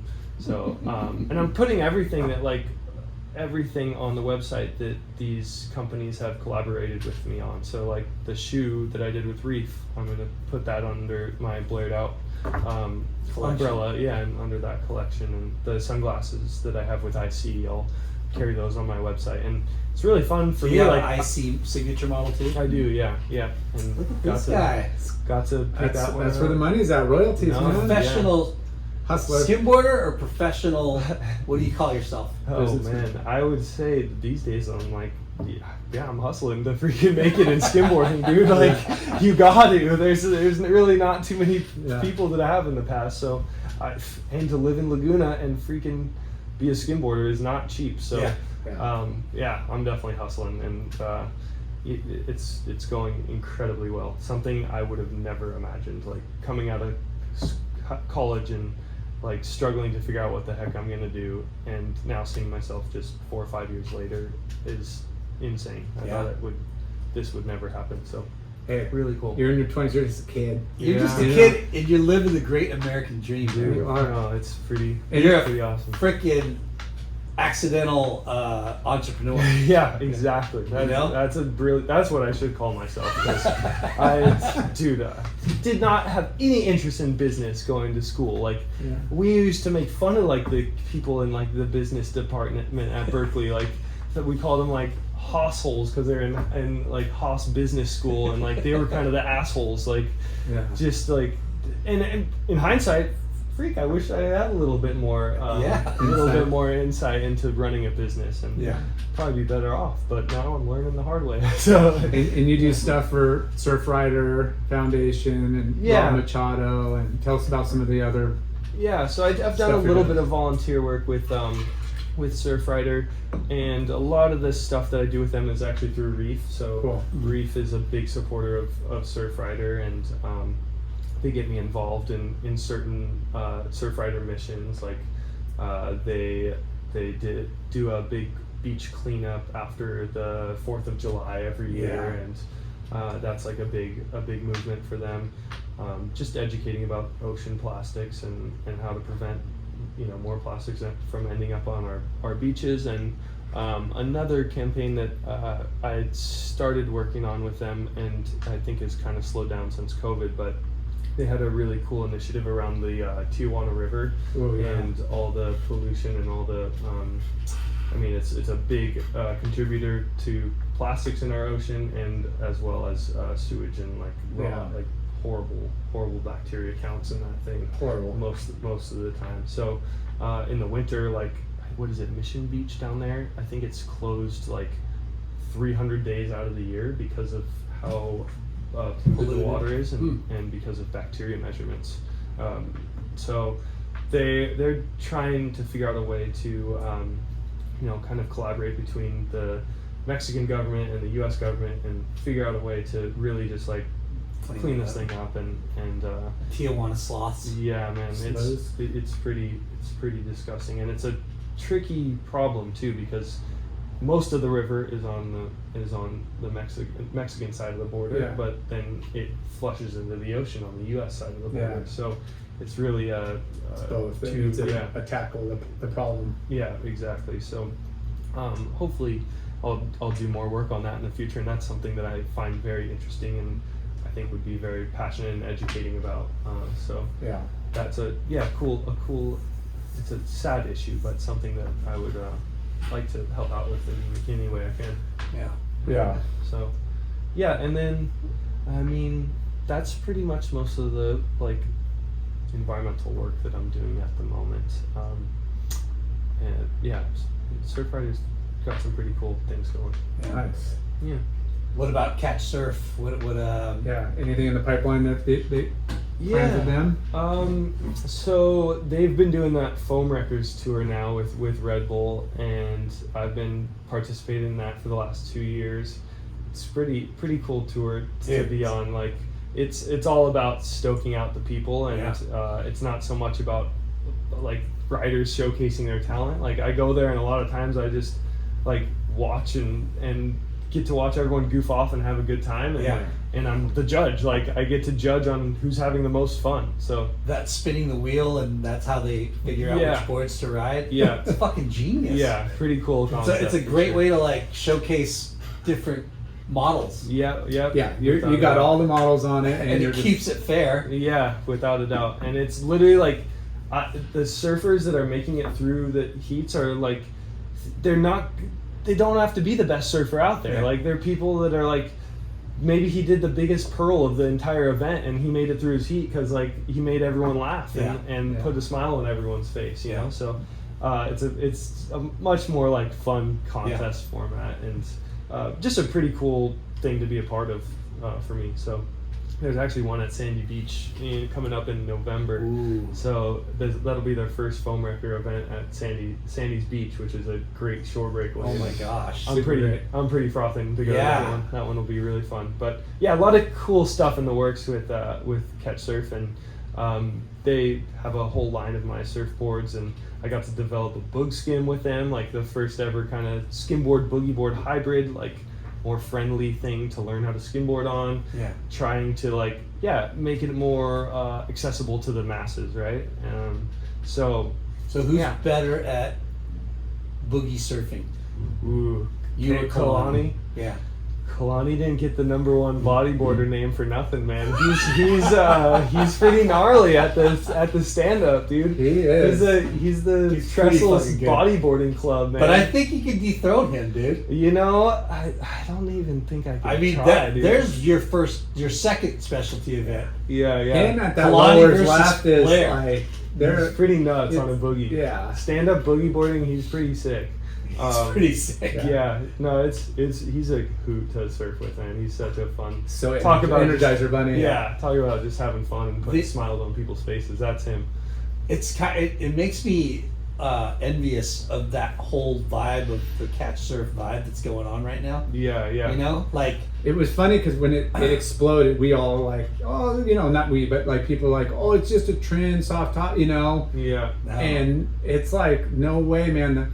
You can't take the fun out of it, you know, and everybody's, like, again, we all have like a quiver of boards, you know. Yeah. Now we all have a quiver of soft tops inside our. You gotta have a soft top for one. sure. Yeah. But like, you know, you, Johnny Redmond, Kalani, Costin. Yeah, dude, it's a pretty crazy team we have. Yeah, now. It's Tyler, it's such a diverse and weird ass team, but it all works, man. It all somehow works, and I think that like what made the softboarding like revolution so appealing was like what Kalani and Jamie and Johnny and all these guys were like making it look so fun, like you were saying, and making it look funny to people. They're having a great time. Yeah, so having a super fun time. Yeah, so pretty rad to see what the team was when I first started and like what it's grown into with people like Jamie now and Costin. Like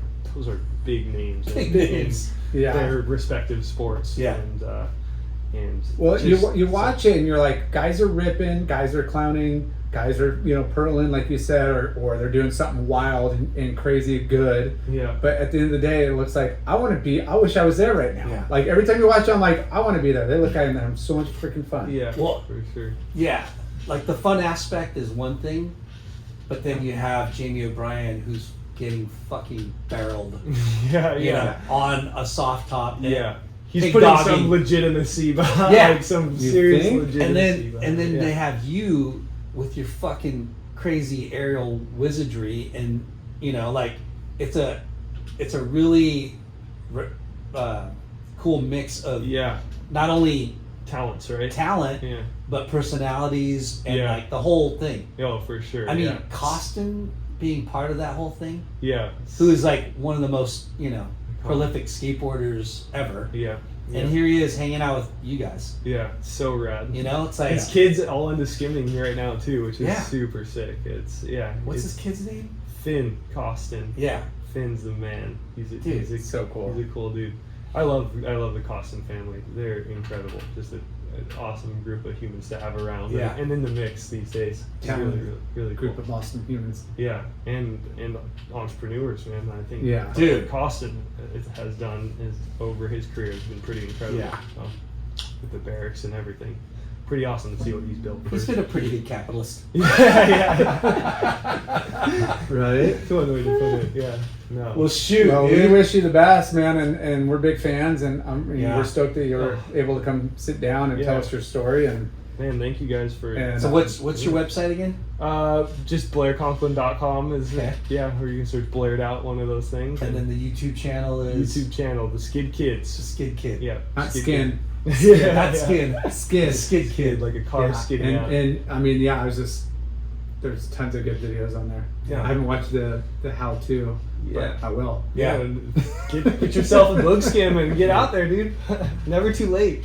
Well, it's whatever gets you out there and get exercise, and have fun. And the waves aren't always good, and Yeah. like Picking up a boogie board and running across the flats with it's kind of fun sometimes. It is. It's a damn good time. But yeah, so That's the gateway drug to surfing. yeah, exactly. I want to go faster and bigger, and That's how the ancient Hawaiians started for sure, dude. Yeah. I'm telling you. Well, yeah, thank you. Yeah, and man, wish this I was had- awesome, and congratulations on everything. Thank Yeah. you very much. Yeah. Keep up the good work, dude. Really wish I had more time to ask questions about you guys. I feel like it's very one-sided conversation, but That's what the show's about, dude. It's not about us. well, yeah. I wish I knew a little. The bit show's more. always about me. Yeah. We could do a follow up, and you could ask us all kinds of questions. Yeah. There we go. All right. Maybe we'll do that. Well, We'll thank do you. a reverse interview. Yeah. Blair, Skid Kid. Wait, what was the other one? Conklin. Conkletron. That's a mouthful.